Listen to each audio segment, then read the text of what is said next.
Zee Marathi, चर्चाही होणारच.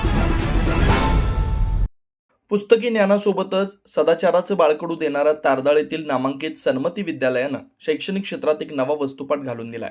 विद्यार्थ्यांच्या संवादात भाषेचं पावित्र्य जपलं जावं आणि शालेय परिसरात सुसंस्कृत वातावरण निर्माण व्हावं या हेतूनं विद्यालयात अपशब्द न वापरण्याची अभिनव शपथ मोहीम राबवण्यात आली.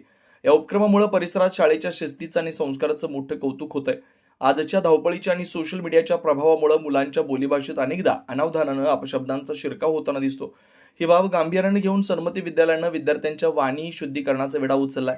सकाळी परिपाठाच्या वेळी सर्व विद्यार्थ्यांनी एका सुरात मी माझी भाषा शुद्ध ठेवेन आणि कोणाचेही मन दुखावेल असे शब्द वापरणार नाही अशी सामूहिक शपथ घेऊन परिसर भारावून टाकला. तज्ज्ञांचं मार्गदर्शन व शपथविधी या विशेष उपक्रमांतर्गत मराठी विषयाचा अध्यापक श्री संजय मसुटे यांनी विद्यार्थ्यांना शब्दाचं सामर्थ्य आणि भाषेची श्रीमंती समजावून सांगत ही शपथ दिली.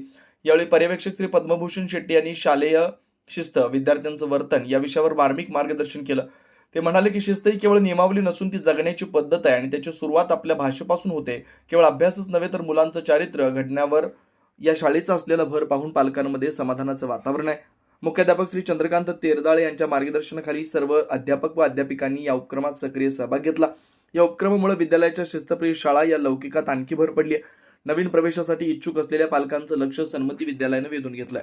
सी मराठीसाठी तारदाळहून प्रमोद परे. विद्यालयाचा विद्यार्थी विद्यार्थिनी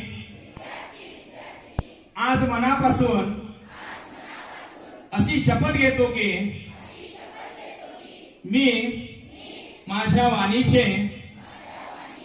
पावित्र्य सदैव राखेन. शालेय परिसरात, वर्गात किंवा खेळाच्या मैदानावर वावरताना मी कोणत्याही अपशब्दाचा किंवा शिवीगाळीचा वापर कधीही करणार नाही. कोणाचाही अपमान होईल किंवा कोणाचे मन दुखावेल असे उद्धट शब्द मी बोलणार नाही.